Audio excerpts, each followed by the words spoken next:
up on the news at noon, it was a violent weekend in Prince George's County. What law enforcement is saying about addressing the rise in crime.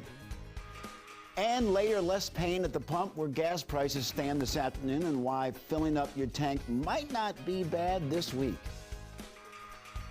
And good afternoon, and thank you for joining us for the news at noon. I'm Mark Hall. Hot, hot, hot. It's going to feel like nearly 100 degrees today, or at least it's going to feel like 100, and maybe storms in the afternoon. Meteorologist Scott Sumner joins us with the latest check on the forecast. And Scott, what are we looking at today? I tell you what, you started off saying hot, hot, hot, and that's the truth. That's a good song. I tell you what, it is going to be hot out there this afternoon. The heat and humidity is going to build today, tomorrow, and even into Wednesday to a degree. But you know what? It's not all doom and gloom here, folks. We got some good news coming up in the 7-day forecast, and I'll show it to you in just a little bit. Mark? Looking forward to it, Scott. Thank you. And developing news out of Prince George's County. That's where police say a teenager was shot.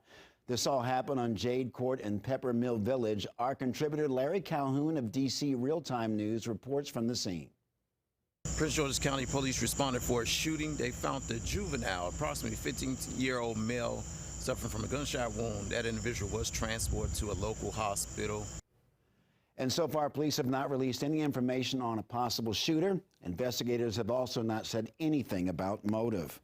Well, this afternoon, one person is in custody following a wild scene in Prince George's County. It happened around 7 last night on Walker Mill Road in Capitol Heights. When officers arrived, they found the woman shot. According to our partner, DC Real-Time News, the suspect ran from the scene, carjacked someone at gunpoint, then crashed into a car near the intersection of Southern Avenue and East Capitol Street in Southeast DC. The driver described what happened. My car turned and I hit another car. All these policemen came. They had their guns drawn. They were saying, "Oh, put your hands up. He's got a weapon." So I got down and then I ran to the police officer. It was just the scariest thing ever. The suspect was taken into custody, and the woman who was taken to a nearby hospital, her condition is unknown. A house fire in Southeast leaves a teen in critical condition today. DC Fire and EMS pulled the body from the second floor of a 3-story duplex yesterday. The intense smoke and flames destroying the home, displacing the teen and 2 adults. Currently, right now, the fire's completely knocked down. Units are picking up and cleaning up, and the fire investigation units inside trying to determine the cause and origin of the fire. A firefighter suffered a minor injury in the rescue operation. Well, breaking this afternoon, the man who fatally shot Ahmaud Arbery after chasing a 25-year-old black man in a Georgia neighborhood has been sentenced to life in prison for committing a federal hate crime. Travis McMichael was sentenced today in the port city of Brunswick. McMichael was sentenced earlier this week to life without parole in a Georgia state court for Arbery's murder. Well, health officials in Prince George's County are planning for a monkeypox town hall this week. Right now, the CDC is reporting more than 180 cases of the virus in Maryland.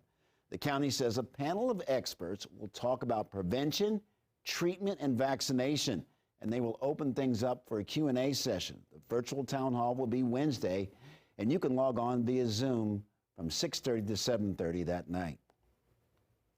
Well, Montgomery County is offering pre-registration for people interested in getting the monkeypox vaccine.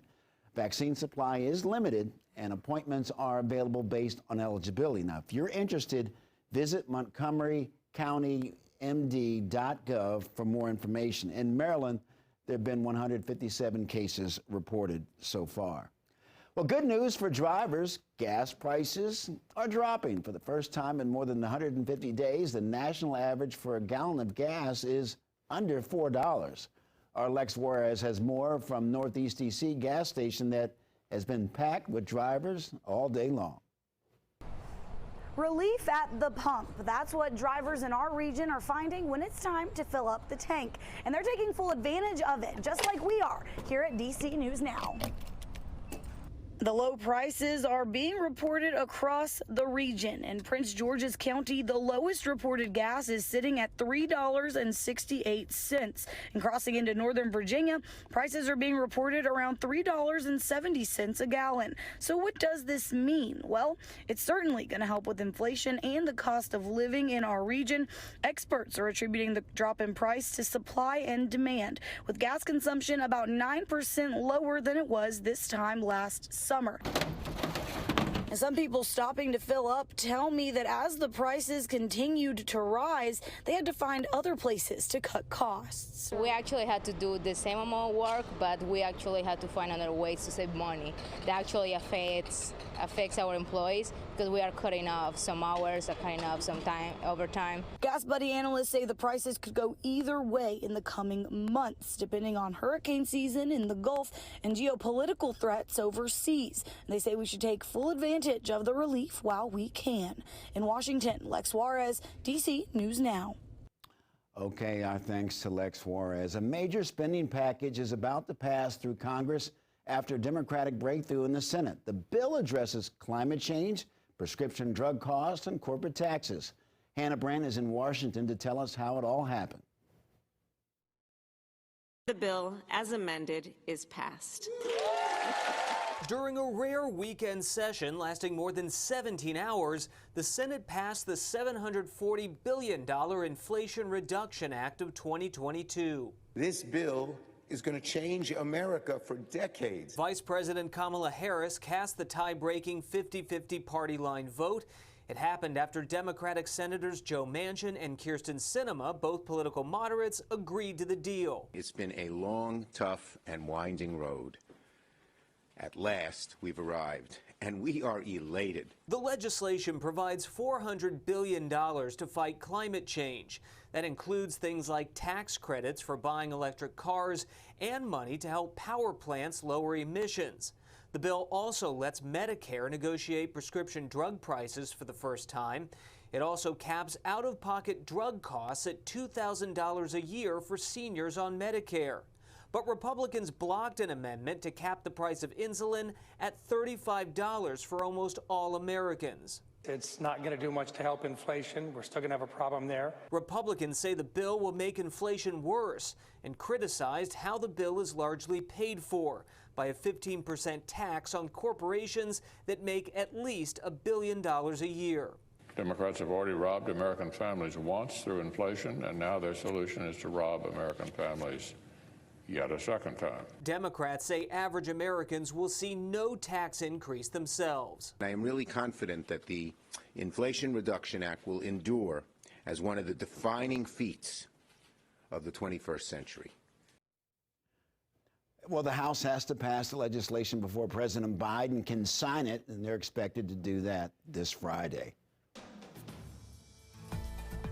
Well, meteorologist Scott Sumner joins us once again. And Scott, I got off to an early start this morning. You could kind of just feel what was going to be coming for the rest of the day. Oh, yeah, the sweat index is going sky high here, Mark. I tell you, I certainly want to be inside in a little air conditioning because you're going to see some heat indices in just a second. And oh, it's pretty scary already at noon. Current temperature is 88 degrees, partly cloudy skies, and you see the numbers there on your right. Humidity is high, dew point number. This number, 77, is just downright disgusting. That's no other way to put it.